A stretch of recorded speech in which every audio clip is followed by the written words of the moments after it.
নবী আলাইহিস সালাতু ওয়াস সালাম, সাহাবাগণ, তাবেঈনগণ, মুস্তাহিদগণ জীবন দিয়েছেন, প্রাণ দিয়েছেন, নিজের জীবনটাকে বিলিয়ে দিয়েছেন। সেই কোরআনকে আমি যে নবীর প্রতি নাজিল করেছি, এই কোরআনকে কতটুকু প্রতিষ্ঠিত করার জন্য চেষ্টা করেছ? চেষ্টাই করো নাই, বরঞ্চ বিরোধিতা করেছ। প্রিয় ভাইয়েরা আমার, তাহলে মনে করেন আমি যদি নামাজ পড়ি, রোজাও করি, হজ করি, যাকাতও দেই, যদি আল্লাহ হাশরের মাঠে এতটুকু জিজ্ঞেস করেন, তাহলে জান্নাতে যাওয়ার সম্ভাবনা আছে? ধরা পড়ে যাব ভাই, কোনো উপায় নাই, কোনো উপায় নাই। সবচেয়ে বেশি কষ্টে যে এখন এই জামানায় আমরা কোরআন, হাদিস, আল্লাহ, রসুল, ইসলাম সবগুলার চেয়ে আমাদের এখন দল বড়,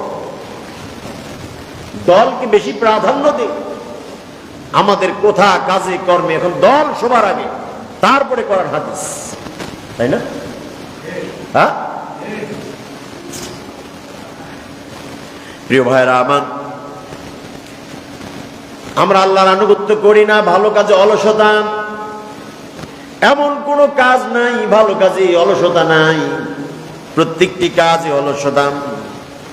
আল্লাহ তাআলা কোরআনুল কারীমে জানায়া দিলেন, ওয়ামা মানাহুম আন তুকবালা মিনহুম নাফাকাতুহুম ইল্লা أنهم كفروا بالله وبرسوله ولا يأتون الصلاة إلا وهم كسالى ولا ينفقون إلا وهم كارهون। আল্লাহ রাব্বুল আলামিন বললেন, হে নবী, আপনি তাদের দিকে তাকাবেন, ওরা ভালো কাজে প্রতিযোগিতা তো বড় করেই না, বরং অলসতা করে। মসজিদে যায়, জুমার দিন যায় না, নামাজটা শুরু হোক, খুতবাটা শেষ হোক, ফজর আজান হয়ে গেছে, মসজিদে যাব, যাই না, আজান কেমন হয়েছে তারপরে দেখা যাক। মাহফিলে যাব, যাই না, সবাই ভিতরে বসুক, পিছনেই দাঁড়াবো, আর শেষ হওয়ার সাথে সাথে বের হয়ে চলে আসবো। এই যে আমাদের ভিতরে খারাপ প্রবণতা গুলো, আল্লাহর আনুগত্য করি না, বরঞ্চ কাজের ব্যাপারে অলসতা করি। প্রিয় ভাইয়েরা আমার, মনে রাখবেন, এত কিছু করি জান্নাতে যাওয়ার জন্য। আল্লাহ যদি একবার জিজ্ঞেস করেন, সম্ভাবনা নাই, 1% সম্ভাবনা নাই জান্নাতে যাওয়ার, ঠিক না? যাইতে পারবেন না। কি করে, কিসের ভাবনা ভাবেন? আপনি কি ভাবেন যে একদিন শুক্রবার আসলে আমি জান্নাতে চলে যাব?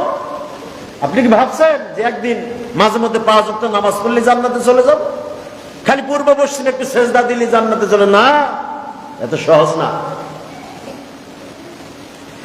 আল্লাহ তাআলা বললেন, আর তাদের দান খয়রাত গ্রহণ না হওয়ার কারণেই যে, তাদের নামাজ রোজা গ্রহণ না করার কারণেই যে, তাদের দোয়া কবুল হওয়ার না কারণেই যে, তারা আল্লাহর সাথে ও রাসূলের সাথে কুফর